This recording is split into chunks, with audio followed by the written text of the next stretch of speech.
The airwaves went silent as Earth's sky was split by the looming shadow of an alien flagship. Its metallic hull reflected sunlight, casting a cold gleam over continents. The sudden loss of communication plunged the world into a wave of panic. Screens went black, networks froze, and the familiar hum of civilization was drowned in an oppressive silence. Then, a voice broke through every device on Earth, deep and resonant with a tone that demanded reverence and submission. "I am Zictor Van," the alien general declared, his reptilian visage projected onto every screen. His eyes burned like molten gold, his mouth curling into what might have been a smile or a sneer. "Your world has been chosen for tribute. Resources, labor, and loyalty to the Zenith Dominion are required. Refuse, and you will face obliteration." The message was cold, calculated, and without room for negotiation. Across the globe, families huddled together, fear tightening like a vice. Zictor's gaze swept across the audience as though he could see them through the screens. "You have 24 hours to comply. Consider carefully." The transmission ended, leaving a void of stunned silence in its wake. Beneath a mountain shielded from prying eyes and orbiting weapons, Earth's leaders convened in a secure chamber. The bunker buzzed with tension as officials from every major nation debated furiously. Some called for surrender, arguing the survival of humanity was more important than pride. Others demanded retaliation, but their voices lacked conviction. No one seemed to have a solution. Colonel Mason, a grizzled veteran whose very presence demanded attention, leaned against the far wall, arms crossed. As the arguments raged on, he stepped forward, his boots striking the concrete with purpose. "Enough," he said, his voice cutting through the noise like a blade. The room fell silent. All eyes turned to Mason, who scanned the faces before him with a calm, almost disdainful expression. "We're wasting time," he said. "They've made it clear they think we're weak, just another species to grind under their heel. If we surrender now, we're dead anyway. Maybe not today, maybe not tomorrow, but eventually they'll take everything." "Colonel," one diplomat interjected, "we can't fight them. Their technology isn't invincible," Mason snapped. "We've faced impossible odds before. What matters now is what message we send. Do we stand and fight, or do we roll over like dogs? I vote we tell them exactly what they can do with their tribute." The room shifted uncomfortably, the weight of the decision pressing down. Mason leaned over the central table, his voice dropping to a growl. "You know what they want. They want fear. They want submission. We give them anything less than defiance, and they'll strip us of everything that makes us human." One by one, the arguments faded. Mason's words hung heavy in the air. Finally, a timid voice asked, "And what exactly do you propose we say?" Mason's lips curled into a grim smile. "One word," he said. "F**********. A murmur spread through the room. Some shook their heads in disbelief. Others smirked, a glimmer of hope flickering in their eyes. The debate reignited, but Mason stood firm, his gaze unwavering. "We don't have the luxury of indecision," Mason said. "The moment we hesitate, they win. Send the message." On board the flagship, Zictor Van received Earth's response. The human defiance was relayed in its entirety, a single phrase. He replayed the message, his scaly brow furrowing in disbelief. "F********. The human voice repeated, calm and unyielding. His golden eyes narrowed, his clawed hand clenching the edge of his command console. Typical primates, he snarled, his voice echoing in the cavernous command deck. "They mistake insolence for strength. No matter. They will understand their place soon enough." One of his subordinates, a slender figure with an air of caution, stepped forward. "General, if I may, these humans appear—" "Appear nothing," Zictor interrupted, his voice a low growl. "They are insects scrambling in the dirt. Their refusal is insignificant. But their refusal could—" They will comply or die, Zichter said, turning to the view screen displaying Earth in all its fragile beauty. Prepare the fleet. In 24 hours, we will remind these creatures why the Zenith Dominion is supreme. As the flagship's engines roared to life, humanity's quiet determination was set into motion. Hidden beneath layers of panic and fear, a spark of resistance ignited. The die was cast. The world moved as one, a massive coordinated effort unfolding under Mason's leadership. Orders flew across secure channels, and silos long thought defunct roared to life. In hidden research facilities, scientists unearthed prototypes that had only existed in theory. Railguns powered by experimental energy sources, drones outfitted with advanced AI, and armor designed to withstand impacts far beyond human comprehension. Engineers swarmed these relics of ambition, retrofitting and recalibrating them for imminent deployment. Factories that once produced commercial goods were converted overnight, churning out weapons, munitions, and combat gear. Civilian volunteers joined the effort, assembling equipment alongside soldiers. Mason stood in a command center, monitoring the progress with a sharp eye. He didn't need fancy speeches now. Every directive he gave was a step toward survival. "We're not playing by their rules," he muttered to his second-in-command. "Let them have their laser cannons and shields. We'll hit them where they don't expect."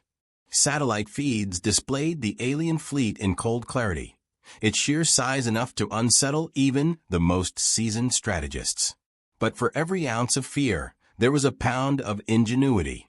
Engineers reprogrammed civilian satellites, turning them into kinetic projectiles.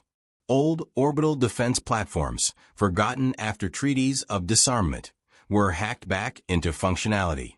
Every possible tool was turned into a weapon, no matter how unconventional. Reports from ground units came in, detailing the repurposing of everyday machinery. Construction drones were refitted with explosives. Abandoned mines were transformed into traps, their tunnels rigged to collapse under enemy ground forces. Mason grinned grimly at the updates. "Good. Keep it coming. Every piece counts." Meanwhile, Zichter Venn watched Earth's frantic activity with detached amusement. Reports from his scouts outlined the humans' efforts, detailing their laughable array of antiquated weaponry and chaotic improvisation. He reclined in his command chair, tapping a claw against the armrest. "General," said one of his advisors cautiously, "it seems the humans are mobilizing at an unexpected pace. Their satellite systems have been altered. There's evidence of large-scale retrofitting." Zichter waved the comment away with a dismissive flick of his hand. "Scrambling like cornered animals. Let them play with their toys. They pose no threat to a Dominion fleet. But, General, these tactics, while primitive, are highly unorthodox. If we underestimate..." "Enough." Zichter's voice echoed through the chamber, silencing the advisor. "I will not entertain this paranoia. They are gnats. One well-placed strike will crush their resistance before it has a chance to fester." The room fell silent, save for the hum of the ship systems. Zichter's golden eyes glimmered with arrogance. "Deploy the fleet on schedule. Let them prepare all they like. It will not matter." Back on Earth, the preparations reached fever pitch. Scientists worked day and night to calibrate EMP devices designed to disrupt the alien fleet's advanced electronics. While the aliens relied on overwhelming firepower, humanity leaned on cunning. The team repurposing satellites presented their latest calculations to Mason. "These kinetic strikes will create significant orbital debris," one scientist warned. "If we're not careful, we could cut off our own communications." Mason nodded, considering the trade-off. "We'll risk it. Better a communication blackout than annihilation." In subterranean laboratories, chemists mixed volatile compounds for experimental weapons, while software engineers worked to create viruses that could infiltrate alien systems. The strategy was clear: hit the aliens where they were most vulnerable, in ways they wouldn't expect. Mason's voice cut through the din of activity like a drill sergeant's command. Focus on disruption, not destruction. We can't outgun them, but we can outthink them. If we're lucky, they won't even know what hit them. Simultaneously, soldiers trained in simulation pods designed to mimic alien environments, their movements precise and deliberate. Drones buzzed overhead in constant testing, their AI improving with each passing hour. There was no time for hesitation. Every moment spent refining their tools could mean the difference between survival and extinction. As the clock ticked down, humanity honed itself into a single, unyielding force. The sky burned as the alien fleet unleashed its fury. Massive beams of energy sliced through the atmosphere, obliterating military installations and leveling entire cities in a cascade of destruction. Explosions rippled across continents, and the earth trembled under the sheer force of the assault. Fires raged uncontrollably as towers crumbled, and streets became unrecognizable wastelands. In an instant, humanity faced the kind of devastation that would have broken lesser species. But instead of surrender, Earth's response came sharp and precise. From hidden silos and improvised launch sites, missiles streaked skyward, zigzagging toward their massive targets. The missiles weren't meant to penetrate the alien shields, but to confuse and scatter their formation. Clusters of smaller projectiles followed, releasing clouds of metallic debris designed to disrupt targeting systems. The fleet, expecting blind panic, encountered calculated chaos instead. Above the carnage, humanity's improvised orbital defenses came online. Civilian satellites, now turned into weapons, slammed into alien vessels at unimaginable speeds. The impacts didn't destroy the ships, but they rocked them hard enough to force evasive maneuvers. One larger satellite detonated in proximity to an alien scout ship, the resulting shockwave frying its systems and sending it tumbling out of formation. The humans weren't aiming to destroy, they were aiming to disrupt. The counterattack gave Earth's hastily assembled global fleet a narrow window to launch. Spacecrafts of varying designs, from retrofitted shuttles to experimental interceptors, took to the skies. Pilots coordinated across languages and borders, unified by purpose. They were underarmed, outclassed, and flying into the jaws of death, but none wavered. The first engagements were brutal. Alien fighters cut through Earth's ships with terrifying precision, their plasma weapons carving through human hulls like paper. Yet the humans adapted on the fly, using erratic flight patterns and decoys to draw enemy fire. Stealth drones, piloted remotely from Earth, slipped undetected into the chaos. They bypassed the larger ships and focused on weak points, targeting exposed systems with surgical strikes. One drone latched onto an alien frigate's shield generator, its self-destruct sequence blasting the system offline. Within moments, Earth's fleet exploited the vulnerability, bombarding the frigate until it broke apart in a dazzling explosion. Every victory, no matter how small, emboldened the human pilots. Despite losses, they pressed forward, using guerrilla-style tactics in space. Pilots lured alien fighters into asteroid fields, where automated debris traps turned the terrain against their pursuers. The flagship itself faced intermittent disruptions as drones infiltrated and scrambled its secondary systems.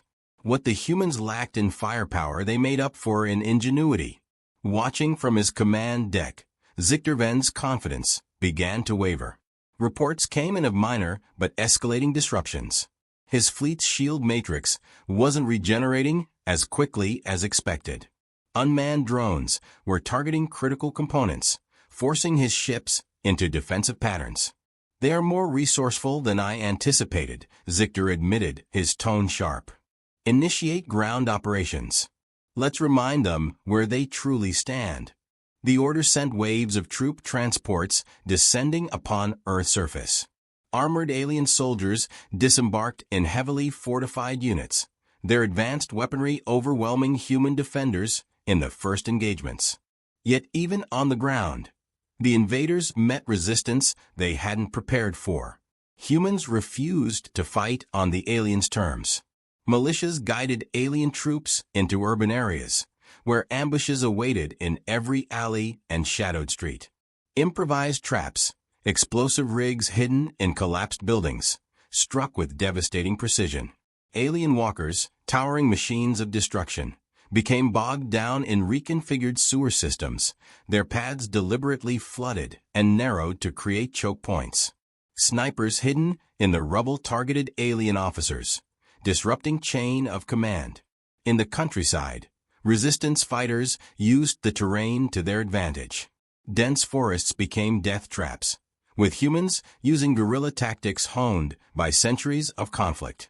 Remote-operated EMP devices disrupted alien targeting arrays, allowing human squads to flank and dismantle enemy positions. Mason, coordinating from a command hub, tracked each engagement, adjusting tactics in real time. One crucial battle unfolded on the outskirts of a decimated industrial hub. Alien forces, advancing with overwhelming force, were funneled into a bottleneck by a series of controlled demolitions. Human artillery, cobbled together from retrofitted mining equipment, unleashed a barrage of firepower. The aliens, unable to retreat, found themselves encircled. For the first time, an entire alien battalion was destroyed. The victory sent shockwaves through both sides. "We've proven they can bleed," Mason said to his officers, his voice carrying an edge of determination. "Now we show them we can win." The battle reached its breaking point as Earth's forces regrouped for a final, desperate assault. The alien flagship loomed above, its hull a fortress of impenetrable armor and pulsing energy shields. Despite the odds, the plan was clear: take out the flagship, and the alien fleet would falter. Mason authorized the launch of the operation, every move calculated, every resource stretched to its limit. Elite operatives, clad in adaptive stealth suits, were launched via modified orbital dropships, their approach masked by a decoy barrage. As the operatives breached the flagship's exterior, their experimental tech, a combination of magnetic clingers and disruptor blades, allowed them to move through the ship's superstructure with surgical precision. The team encountered heavy resistance, but their tactics were ruthless and efficient. Using EMP grenades and plasma cutters, they forced their way deeper into the ship, bypassing automated defenses and alien patrols. While the operatives infiltrated, Earth's orbital fleet executed a synchronized attack on the flagship's flanks, keeping its weapons trained outward. Human fighters wove daring patterns through the chaos, drawing fire away from the infiltration team. One squadron sacrificed itself, colliding head-on with an alien carrier to buy precious seconds for the mission to succeed. Inside the flagship, the operatives reached their target, the central shield generator. A firefight broke out in the narrow corridors as alien guards swarmed the area. The humans, armed with high-energy breaching charges and AI-assisted targeting systems, fought with unrelenting ferocity. Amid the chaos, the team leader, a no-nonsense soldier named Kane, placed the final charge. The explosion that followed sent a ripple of cascading energy through the ship, the shield systems flickering and failing. As Earth's fleet saw the shields drop, Mason seized the opportunity. "Hit them with everything we've got," he ordered, his voice resolute. A wave of projectiles, drones, and kinetic impacts hammered the exposed flagship. Sections of the massive ship began to buckle under the relentless assault, its weapons struggling to maintain focus. In the flagship's command center, Zictor Venn watched the unfolding chaos with growing disbelief. His once impervious fortress was now a battlefield. Reports of critical system failures came in rapid succession. "Impossible," he growled, slamming a clawed fist into his console. "They're nothing but savages." A sudden transmission cut through the cacophony of alarms. Mason's face appeared on the flagship's central display, his expression hard as iron. "Savages? No. Survivors. Fighters. You thought we'd roll over, but you underestimated what it means to be human." Zictor snarled, his arrogance replaced by desperation. You'll die with your planet, human. Your defiance changes nothing. Maybe, Mason replied, his voice calm but steely. But we don't kneel. Not to you. Not to anyone. At that moment, the operatives delivered their final blow. The flagship's core, destabilized by the sabotage, began to overload. Flames and explosions tore through the ship, consuming its once mighty form. Zictor's defiant roar was drowned out as the flagship erupted, in a cataclysmic blast visible from Earth's surface. The destruction of the flagship sent shockwaves through the alien fleet. Demoralized and leaderless, the invaders began a hasty retreat, their remaining ships disappearing into the void. Cheers erupted across Earth's command centers as humanity realized the impossible. They had won. In the aftermath, the battered but unbroken people of Earth began to rebuild. Streets that had been war zones filled with celebrations as soldiers and civilians alike embraced the hard-won victory. Mason, standing in the command center amidst the cheers, allowed himself a rare smile. As a broadcast was sent across the globe to deliver the news, Mason's final words rang out, a declaration of defiance and pride. We don't bow. Not now. Not ever. Mason sat in the recording room, the weight of Earth's survival heavy on his shoulders, but balanced by the unyielding resolve in his heart. The room was quiet save for the faint hum of the equipment. Across the galaxy, alien eyes and ears would soon hear the voice of humanity, not as a plea, but as a declaration. Mason stared into the camera, his gaze steady, his tone measured yet unwavering. This is Colonel Mason, speaking on behalf of the people of Earth. To those of you who see us as an easy conquest, consider this your first and only warning. We don't bow. We don't break. And we don't forget.